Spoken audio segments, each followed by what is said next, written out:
going on, guys? Welcome back to United View. Hope everyone is doing very well. It's Sunday, it's late, but I'm here, which could only mean one thing. We've got some breaking transfer news. Breaking news. With the graphics, imagine graphics going on the screen right now. Breaking news,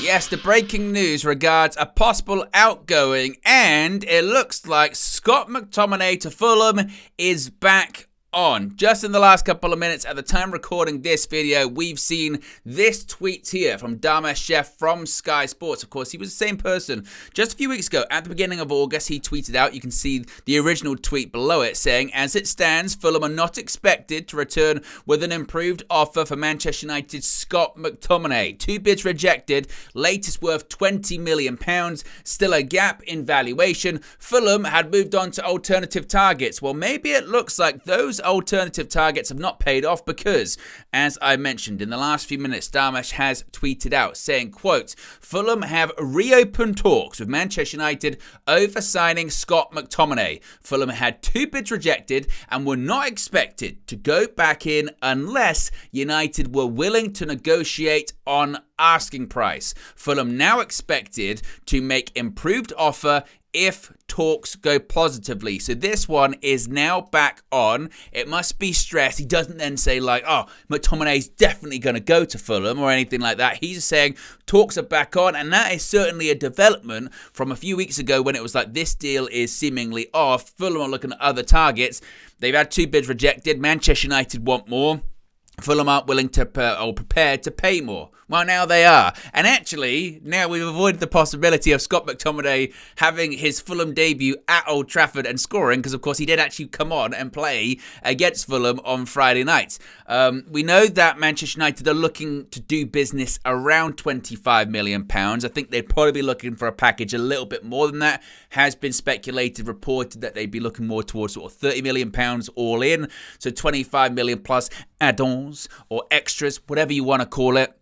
And maybe Fulham might be willing to get closer to sort of the £25 million number. Maybe Manchester United come down in their valuation of the player too. But this is obviously very welcome news, because I think, you know, if McTominay came off the bench against Fulham, and that's going to be his role this season. And with a few days left, 12 days left of the transfer window, we know that a couple of players are still earmarked as possible fundraising players. So Manchester United can bring more players in. We know that we need to sell to buy. We know that we're interested in bringing in a midfielder. We know specifically it's Manuel Ugarte as the top target, maybe Sanderberg as an alternative target. We are still in the market seemingly for a left back, not just a kind of makeshift one in Mazraoui. Of course, primarily you would hope he'd be playing at right back or competing with Diogo Dalot, and Dalot wouldn't have to be playing as left back. So we are still in the market for a couple of positions, and certainly there are a couple of players whose futures still look quite shaky at Manchester United towards the end of the window. Of course, one's McTominay.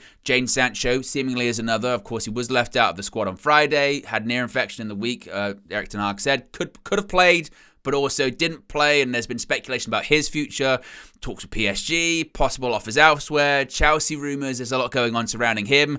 Victor Lindelof was another one, but then there was a picture of him on crutches on his wife's Instagram story, so what that means we don't know. But just focusing on McTominay, of course, also he's an academy player. Because he's an academy player, that means any money we do get for him would be pure profit from an FFP and PSR perspective, and that would be incredibly beneficial if we are going to get Manuel Ugarte. And it does feel like, doesn't it? We spoke about this quite a lot, that as the days continue to rumble on, there seems to be more and more reporting suggesting that the Ugarte to Manchester United deal looks more and more possible and feels more and more likely. PSG seemingly are more willing to drop their asking price for the player, which is what Manchester United want.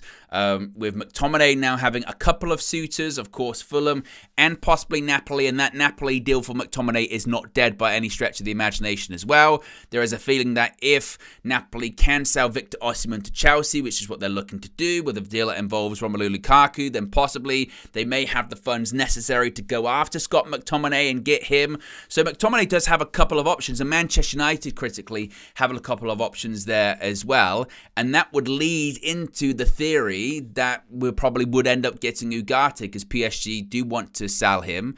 And if all goes well here and all goes the direction that it looks like it might go, I think INEOS would have pulled a blinder, in all honesty.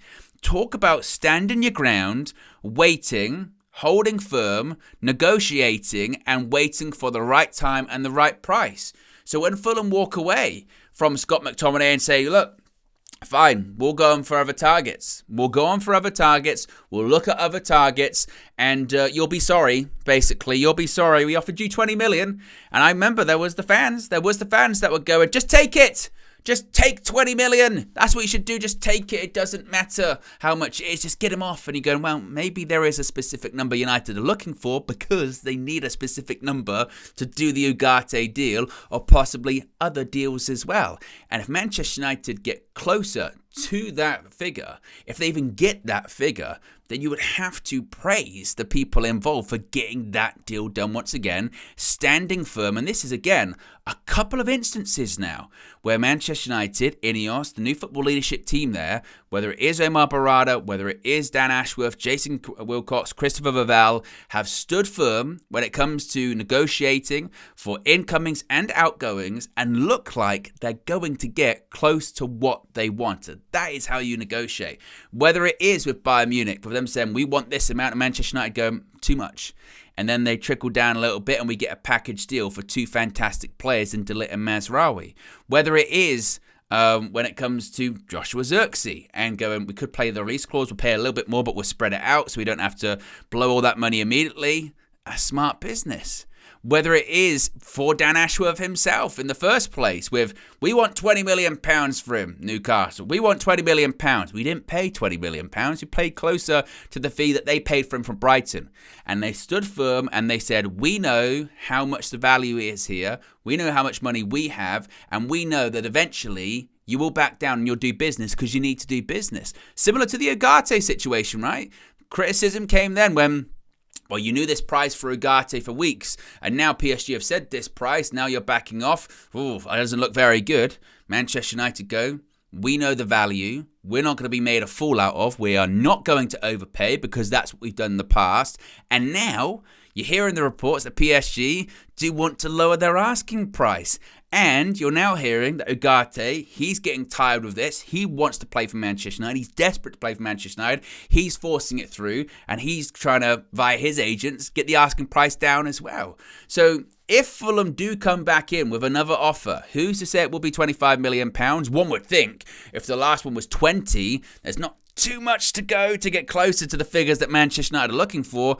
This is positive stuff. This is stuff to be very optimistic about. Again, far from a done deal, far from a new bid being lodged, far from Manchester United accepting a new bid or anything like that. But certainly it's positive developments. And now what you are seeing is kind of what we said we kind of expected here, which is with about 12 days left and the season kicking off and people starting to realise, oh shit, I'm not going to play this season, or I'm just not going to be as involved as I thought I was going to be. We're seeing this across the Premier League, by the way, with people being left out or people not being involved. Today it was with Raheem Sterling at Chelsea, and a couple of days ago it was Ben Chilwell at Chelsea as well. We're seeing it across the Premier League. Ivan Toney at Brentford, not involved today. Suddenly you realise, oh, these things are actually still happening. There is still time to go, and there will still be development. So keep an eye on this one. Of course, this is a developing story. I will be live tomorrow morning, 9 a.m, hopefully with some more details on this. It would certainly be really, really interesting to see how this one does develop, particularly with the fact that it looks like there are two clubs in for McTominay now, legitimately strong interest from Fulham, from Napoli as well. We shall see how it indeed does play out. So let me know your thoughts on it. Let me know your reaction to it in the comment section below. Be sure to smash a like on the like button. Be sure to subscribe bottom right hand corner. As mentioned, I will be live tomorrow morning, 9 a.m. And also a reminder, the red carpet, yes, is back tomorrow. So many people really enjoyed that first episode last week featuring Flex, KG, myself, Saeed, Adam, and who knows who could else be coming on in the future. So if you haven't checked the first episode out, do that. We'll be live tomorrow, 7 p.m. for that one too. I'm out of here. Peace.